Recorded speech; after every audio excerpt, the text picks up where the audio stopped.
Hello friends, मैं प्रीति आपके अपने चैनल मंत्रा एजुकेशन हब में बहुत बहुत स्वागत करती हूँ। आज जो टॉपिक मैं लेकर आई हूँ वो है attention deficit hyper activity disorder, जिसको हम ADHD के नाम से भी शॉर्ट फॉर्म में जानते हैं।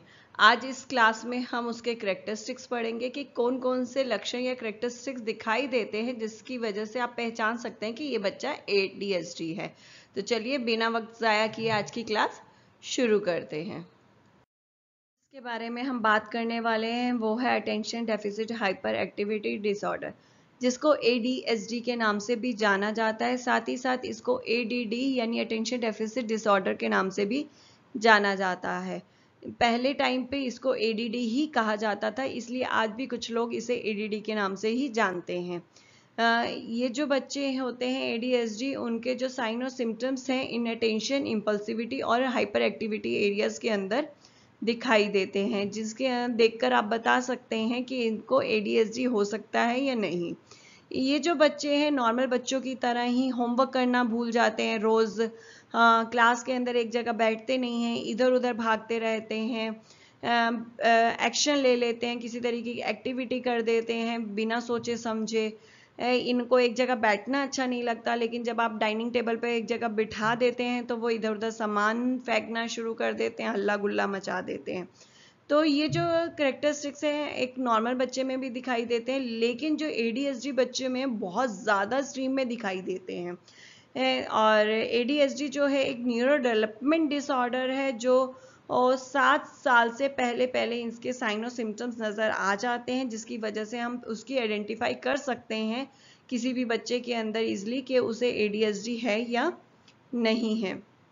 ये जो बच्चे होते हैं बहुत ज़्यादा बोलते हैं, मूवमेंट्स बहुत ज़्यादा करते हैं और एक जगह बैठते नहीं हैं, दूसरों की सुनते नहीं हैं, इंस्ट्रक्शंस फॉलो नहीं करते हैं, इनअप्रोप्रिएट टाइम पे किसी तरीके का एक्ट कर दिया या कमेंट्स कर दिए, इस तरीके के जो ये बच्चे काम करते हैं, जिसकी वजह से जो क्लास टीचर है या पेरेंट्स हैं उनको लेबल कर देते हैं कि बहुत शरारती बच्चा है, इनडिसिप्लिन्ड है ये बच्चा। तो इस तरीके के लेबल कर दिया जाता है, पर ऐसा नहीं होना चाहिए। हो सकता है इन बच्चे को ADHD हो, तो आप लोगों को ये गाइड करना चाहिए पेरेंट्स को, केयर गिवर्स को, कि इन बच्चों में इस तरीके के सिम्टम्स नज़र आ रहे हैं तो ये शरारती या इनडिसिप्लिन नहीं है। हो सकता है इन बच्चों के अंदर ADHD के सिम्टम्स नज़र आ रहे हों, तो आपको साइकोलॉजिस्ट के पास जाना चाहिए, वहाँ से डायग्नोस कराना चाहिए कि ये बच्चे को ADHD है या नहीं है। आप तभी ये गाइड कर पाएंगे जब आप सही तरीके से स्क्रीनिंग करेंगे, और स्क्रीनिंग करने के लिए आपको सिम्टम्स जानना ज़रूरी है, करेक्टरिस्टिक्स जानना ज़रूरी है कि ADHD के क्या करेक्टरिस्टिक्स हैं। तो चलिए आगे देखते हैं कि क्या क्या ADHD के अंदर करेक्टरिस्टिक्स हैं या उसके सिम्टम्स हैं जिससे आप उनकी पहचान या स्क्रीनिंग कर सकते हैं। सबसे पहला इनअटेंटिव एरिया है, जिसमें बच्चों के ADHD करेक्टरिस्टिक्स दिखाई देते हैं। इस एरिया में कुछ इस प्रकार के करेक्टरिस्टिक्स लगातार दिखाई देते हैं। सबसे पहला जो है, ADHD चाइल्ड किसी भी एक्टिविटी या वर्क में डिटेल में अटेंशन नहीं देते, जिसकी वजह से वो बहुत सारी मिस्टेक्स करते हैं। ये जो मिस्टेक्स होती हैं स्कूल के वर्क में, घर के काम में, या कहीं जॉब पे करने जाते हैं बड़े होके, तो वहाँ पे भी दिखाई देती हैं। लाइक एग्जाम्पल, स्कूल टाइम में अगर टीचर एक काम एक कॉपी से दूसरी कॉपी में उतारने के लिए देती है, तो जो बच्चे हैं ADHD वो कॉपी में उतारते तो हैं लेकिन डिटेल में नहीं जाते, जिसकी वजह से अटेंशन पूरी तरीके से नहीं देते, जिसकी वजह से वो स्पेलिंग्स की मिस्टेक कर देते हैं। एक लाइन लिखते हैं, दूसरी लाइन छोड़ देते हैं, फिर तीसरी लाइन पे पहुंच जाते हैं। तो इस तरीके की मिस्टेक्स होती हैं क्योंकि वो ध्यान से बहुत ज़्यादा डिटेल में अटेंशन नहीं देते हैं। नेक्स्ट जो आता है वो ये है कि जो बच्चे हैं लंबे जो एक्टिविटी हैं उसमें फोकस नहीं करते हैं, या आप लंबे लेक्चर आप लेते हैं, बच्चों के क्लास चलाते हैं तो उस पर उनका ध्यान नहीं रहता। यहाँ तक कि आप कन्वर्सेशन करते हैं या लंबी रीडिंग करते हैं तो भी बच्चे ध्यान नहीं करते, यानी एक लंबे टाइम की एक्टिविटी पे बच्चे पूरी तरीके से फोकस नहीं करते हैं। इसके अलावा बच्चे जो हैं आपकी बात भी नहीं सुनते हैं। अगर आप उनसे बात कर रहे हो, थोड़ी भी लंबी बात चली गई तो वो आपकी बात नहीं सुनते, वो इधर उधर देखने लग जाते हैं, आपके इंस्ट्रक्शंस फॉलो नहीं करते हैं, जिसकी वजह से वो अपना काम इनकम्प्लीट रखते हैं, ड्यूटीज अपनी पूरी नहीं करते हैं। रीज़न जो है इसका ये है कि किसी भी पर्टिकुलर एक काम में वो फोकस नहीं करते हैं, वो इस वजह से जो है उनका काम इनकम्प्लीट रहता है और ये बच्चे जो हैं डिस्ट्रैक्ट जल्दी हो जाते हैं, जिसकी वजह से ये काम इनकम्प्लीट उनका रहता है। इसके अलावा इस बच्चे किसी भी टास्क को या काम को सही तरीके से ऑर्गेनाइज करने में उनको प्रॉब्लम होती है, जिसकी वजह से आप देखेंगे उनका काम बहुत गंदा होता है, एक तरीके से नहीं होता, वो टाइम पे पूरा नहीं होता है, जिसके ये जो रीज़न है वो सिर्फ उसके रीज़न है कि वो ऑर्गेनाइज सही तरीके से नहीं कर पाते, उसी वजह से ये सब चीज़ें देखने को मिलती हैं बच्चों के काम में। यहाँ तक कि ये बच्चे डिसलाइक चीज़ों जो उनको पसंद नहीं है उसे अवॉइड करना पसंद करते हैं। लेकिन यहाँ पे तो हम भी डिसलाइक जो हमें पसंद नहीं है हम वो काम करना नहीं पसंद करते, लेकिन यहाँ जो मेन पॉइंट ये है कि जो बच्चे उन्हें डिसलाइक होता क्या है, वो एक्टिविटी जिसके अंदर आपका ब्रेन लगे ज़्यादा या फिर आपका एक जगह पे बैठना हो, ये दो चीज़ें हैं। अगर आप इस तरीके की एक्टिविटी दोगे तो बच्चे को वो पसंद नहीं आती है और बच्चा उसे अवॉइड करता है। इसके अलावा बच्चे चीज़ें बहुत ज़्यादा खोते हैं, लाइक स्कूल पेपर हो गया, बुक हो गया, वॉलेट हो गया, सेल फोन हो गया, अपने ग्लासेस हो गए, तो इस तरीके की चीज़ें भी वो बहुत जल्दी गुम कर देते हैं, इजीली डिस्ट्रैक्ट हो जाते हैं। इसके अलावा कोई भी टास्क वो करना, डेली टास्क भी करते करते भूल जाते हैं, क्योंकि वो अटेंशन एक जगह फोकस नहीं कर सकते हैं। इसके अलावा आपका जो है बच्चे फ़ोन को कॉल करना भूल जाते हैं, बिल पे करना भूल जाते हैं, कहीं आपकी अपॉइंटमेंट है वो भूल जाते हैं, तो इस तरीके की एक्टिविटी करते हैं। लाइक एग्जांपल, अगर बच्चे को घर में कोई कॉल आया, उसने अटेंड किया, कॉल पे कहा जाता है अपनी मदर को बुलाओ, तो बच्चा बुलाने तो जा रहा है मदर को, लेकिन वो भूल जाता है। क्यों? क्योंकि वो डिस्ट्रैक्ट हो जाता है, बीच रास्ते में उसे 10 चीज़ें दिखाई देती हैं तो उसका ध्यान वहाँ डाइवर्ट हो जाता है, तो इस वजह से वो भूल जाता है। तो यहाँ पे भूलना ये नहीं है कि उसकी मेमोरी लॉस है, भूलना इसलिए कि वो डिस्ट्रैक्ट जल्दी हो जाता है, उसका ध्यान अलग हो जाता है, डाइवर्ट हो जाता है, जिसकी वजह से वो चीज़ें भूल जाता है। नेक्स्ट जो एरिया आता है वो है हाइपर एक्टिव और इम्पल्सिव एरिया। हाइपर एक्टिव क्या होता है? एक जो नॉर्मल बच्चे होते हैं उससे कहीं ज़्यादा एक्टिविटी करना जो है वो हाइपर एक्टिव में कहलाता है। कुछ एक जो नॉर्मल बच्चा एक्टिविटी कर रहा है उससे अगर थोड़ी ज़्यादा बच्चा एक्टिविटी करता है तो इट्स ओके, हम कहते हैं बहुत एक्टिव बच्चा है। लेकिन बहुत ज़्यादा एक्टिविटी करना तो वो हाइपर एक्टिविटी में आता है। बहुत एक जगह बैठ नहीं सकता बच्चा, आप उसे टीवी देखने के लिए कह रहे हैं तो वो बच्चा एक जगह बैठ के टीवी नहीं देख सकता, उसे इधर उधर वाले गेम खेलना पसंद है। ग्राउंड में आप लेकर जा रहे हैं तो बहुत सारे चक्कर काटी जा रहा है, आप जब तक उसे स्टॉप पकड़ के बिठाएंगे नहीं तब तक नहीं बैठेगा। तो ऐसे बच्चों को कहा जाता है हाइपर एक्टिव चाइल्ड। इसके अलावा इम्पल्सिव क्या होता है? इम्पल्सिव का मतलब होता है, हिंदी में आवे कहते हैं, कोई भी काम बहुत जल्दी से अचानक से करना, और इतनी जल्दी और अचानक उसके इमोशंस और उसका एक्शन रहता है कि आप भी नहीं समझ पाते कि उसने ये ऐसा क्यों कर दिया और किस लिए कर दिया। इम्पल्सिव जो है हाइपर एक्टिविटी के अंदर का ही एक पार्ट है, तो इसलिए जो करेक्टरिस्टिक है दोनों को कंबाइंड करके ही देखे जाते हैं।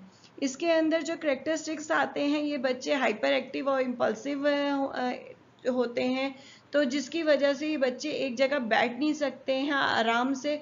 तो इन बच्चों के अंदर ये बिहेवियर डेवलप हो जाता है कि वो बैठे बैठे हैंड टैप करते रहते हैं या फीट टैप करते रहते हैं। इसके अलावा चेयर्स को आगे पीछे हिलाते रहते हैं। इस तरीके के बिहेवियर नज़र इनमें आने लग जाते हैं। इसके अलावा ये बच्चे एक जगह पे बैठ नहीं सकते हैं, चाहे वो क्लासरूम हो, चाहे वो घर की जगह हो, घर पे हो, चाहे कोई वर्क प्लेस हो। उन्हें इधर उधर भागना ज़्यादा अच्छा लगता है बजाय कि एक जगह बैठना। तो इस वजह से उनके अंदर हाइपर एक्टिव होने की वजह से वो एक जगह पे बैठ नहीं सकते। उन्हें अभी मैंने बोला कि उन्हें भागना बहुत अच्छा लगता है, इसके अलावा उन्हें चढ़ना बहुत अच्छा लगता है, और इस वजह से उनकी इनएप्रोप्रिएट बिहेवियर नजर आने लग जाते हैं इसमें, क्योंकि उन्हें भागना इतना अच्छा लगता है कि वो हमेशा भागते रहते हैं। लाइक अगर आप ग्राउंड में, जैसे मैंने अभी एग्जांपल दिया था, ग्राउंड में आप लेकर जाओगे, एक नॉर्मल बच्चा एक चक्कर मारेगा, 2 चक्कर, 10 चक्कर, आखिर में थक के बैठ जाएगा। लेकिन जो हाइपर एक्टिविटी चाइल्ड जो आप देखेंगे, एडीएसडी चाइल्ड, उनके अंदर वो क्या करते हैं, चक्कर काटते चले जाएंगे जब तक आप उन्हें खुद से ना बिठाओ।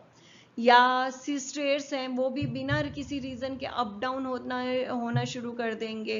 ट्री नजर आया तो उस पे चढ़ना उन्हें अच्छा लगता है, तो वो बार बार चढ़ेंगे उतरेंगे बिना किसी रीजन के। तो ये इनएप्रोप्रिएट बिहेवियर उनके अंदर इसी रीजन से दिखाई देने लग जाता है। लेजर एक्टिविटी करना पसंद नहीं है, क्योंकि बहुत सारी लेजर एक्टिविटीज ऐसी होती हैं जो एक लंबे टाइम के लिए होती हैं। लाइक लूडो गेम अगर मैं बोलूँ तो एक लेजर टाइम एक्टिविटी है और एक लंबे चलने वाला गेम है। ये गेम जो है बच्चों को बिल्कुल पसंद नहीं आता है एडीएसडी वालों को, क्योंकि इतने लंबे टाइम तक वो नहीं बैठ सकते, अटेंशन नहीं दे सकते एक पर्टिकुलर किसी एक्टिविटी पे इतने लंबे टाइम तक। इसके अलावा ये जो बच्चे होते हैं मोटर एक्टिविटी करना पसंद करते हैं। आप इधर उधर इनको भगवा लो या इनको हैवी किसी तरीके का काम दे दो, एक सामान जो हैवी इधर से उठा के उधर करने के लिए कह दो, तो वो बहुत खुश होके करेंगे। इसके अलावा ये बच्चे बहुत टॉकेटिव होते हैं, बहुत ज़्यादा बोलते हैं। इसके अलावा ये जो बच्चे हैं आपके क्वेश्चंस जो हैं पूरी तरीके से सुनेंगे नहीं, उससे पहले ही वो उसका जवाब दे देंगे। लाइक एग्जाम्पल के तौर पे अगर मैं बात करूं कि आपका घर कहाँ है, तो अभी वो क्वेश्चन सिर्फ आप घर बोलेंगे, इतने में वो जवाब दे देंगे घर कहाँ है। इसके अलावा जो है कन्वर्सेशन जो है आपकी पूरी तरीके से नहीं सुनते हैं, क्योंकि वो बोलते इतना ज़्यादा है ना, उनमें इतना टाइम है या इतना पेशेंस है कि वो आपकी पूरी बात सुने। तो इस वजह से पूरी आपकी कन्वर्सेशन भी नहीं सुनते हैं और आपके आधे सेंटेंस को ही रोक के अपनी बात कहना शुरू कर देते हैं। वेटिंग करने में उन्हें दिक्कत होती है, चाहे वो आपका गेम खेलते हुए अपने टर्न की वेट हो या बस में चढ़ते वक्त लाइन में खड़े होना हो, तो उन्हें ये चीज़ें वेट करना पसंद बिल्कुल भी नहीं है। यहाँ तक कि वो इंटरप्शन बहुत ज़्यादा करते हैं। अगर कहीं आप पार्क में जा रहे हैं या क्लास में कोई ग्रुप खेल रहा है, तो उनके बीच में घुस जाएंगे और उनके काम भी पूरी तरीके से खराब कर देंगे, उनका गेम पूरी तरीके से खराब कर देंगे। इसके अलावा ये जो बच्चे हैं उनमें जो एडल्ट्स हैं वो कैसे काम कर रहे हैं या वो किस तरीके से काम कर रहे हैं, उनके इमोशंस को नहीं समझते हैं। तो ये सब इनमें एडीएसडी वाले बच्चों में इजीली और लगातार और बहुत ज़्यादा जो है देखने को मिलता है। इसके अलावा बच्चों को किसी भी तरीके के रूल फॉलो करने में दिक्कत होती है, चाहे आप गेम्स के रूल लगा लीजिए या क्लास में बैठने और अटेंड करने के लिए रूल्स लगा लीजिए, या रोड पे चलने के वक्त जिन रूल्स का पालन करना होता है, फॉलो करना होता है, चाहे वो रूल्स लगा लीजिए। इन सबको रूल को फॉलो करने में उन्हें दिक्कत होती है। रीज़न सिर्फ एक है, क्योंकि कोई भी रूल फॉलो करने के लिए पेशेंस की ज़रूरत होती है और इन बच्चों में पेशेंस की कमी होती है। नेक्स्ट जो आता है, ये बच्चे एग्रेसिव होते हैं, जिसकी वजह से ये बच्चे जो सामने वाले को है मारते हैं, बाइट करते हैं, खासतौर यंग जो बच्चे होते हैं उनको करते हैं। इसके अलावा ये बच्चे बच्चों को पुश भी करते हैं, क्योंकि कई बार क्या होता है इनको अपनी बात मनवानी होती है। ये फ्रस्ट्रेशन इनको बहुत जल्दी हो जाती है, जिसकी वजह से ये क्या करते हैं, लाइन से खुद बाहर निकल जाएंगे या दूसरों को धक्के दे देंगे, तो ये या चीज़ें उठा के फेंक देंगे। तो इस तरीके के जो रिएक्शन इनके निकल के बाहर आते हैं। फ्रस्ट्रेशन हो जाए या अपनी गलती उन्हें पता लग जाए या किसी कोई मिस्टेक्स हो जाए उनसे या किसी तरीके की डिसअपॉइंटमेंट हो जाए, किसी से या अपने से। तो इस तरीके के जो बिहेवियर होने के बाद उनका ओवर रिएक्शन होता है। अगर एक छोटा बच्चा है, उसे अपने क्लासमेट या साथ में बैठा हुआ जो पीयर्स है उससे किसी तरह की फ्रस्ट्रेशन हो रही है। पहली बात तो फ्रस्ट्रेशन इतनी जल्दी होगी नहीं, वो किसी चीज के लिए अगर कोई साथ वाला पीयर अगर एक चीज ले रहा है उसकी, तो बार बार वो पहली बार में मना करेगा कि मेरा सामान मत लो, दूसरी बार मना करेगा, लेकिन तीसरी बार में जाके उसे फ्रस्ट्रेशन होगी, वो उस बिहेवियर निकालेगा अपना, उसको डांटेगा या चीख के चिल्लाएगा, या छोटे बच्चे बहुत होते तो हाथ भी उठा देते हैं एक आधी बार। लेकिन यहाँ जो है इन बच्चों का ओवर रिएक्शन दिखता है। यहाँ पे वो पुश नहीं करेंगे या एक थप्पड़ नहीं लगाएंगे, वो मारते चले जाएंगे या कोई सामान उठा के फेंकना शुरू कर देंगे। वो भी एक बार उनको शांति नहीं होगी सामान उठा के फेंकने की, जो उनको दिखता रहेगा वो कर देंगे, या कोई हाथ में अगर नोटबुक है तो वो पूरी फाड़ देंगे।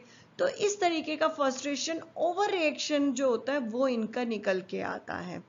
इसके अलावा इनको हमेशा जो है अपनी फर्स्ट टर्न चाहिए, और हमेशा उनको चाहिए कि वो हमेशा फर्स्ट टू लास्ट वर्ड्स बोले, यानी पूरा हर कोई उनको सुने, और हमेशा उनको फर्स्ट टर्न चाहिए, वो हमेशा कभी वेट नहीं कर सकते।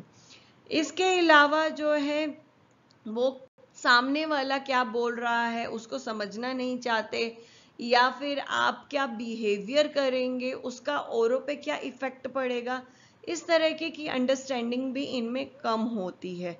इसके अलावा जो अपना इनका एक्शन होता है उसको कॉन्सिक्वेंस में नहीं रखते हैं, उन्हें समझ नहीं पाते कि हम क्या करेंगे, इसके बाद हमारा क्या होगा, जो उन्हें उस वक्त समझ में आता है वो करते चले जाते हैं। उनका सीक्वेंस नहीं होता कि मैं मॉर्निंग में ये करूँगा, उसके बाद ये एक्टिविटी करूँगा, ये ख़त्म हो जाएगी तो ये करूँगा, कोई सीक्वेंस नहीं रहेगा।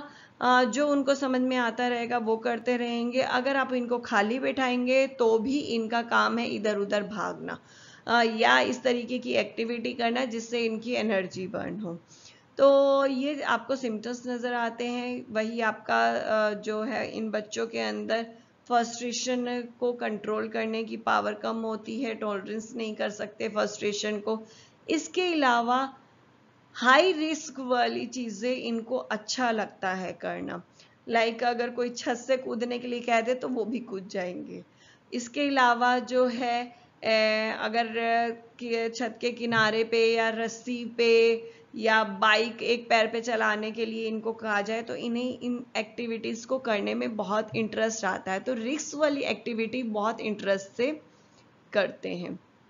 तो ये सारे थे कैरेक्टरिस्टिक्स जिससे हम देखते हैं कि बच्चे को ADHD है या नहीं।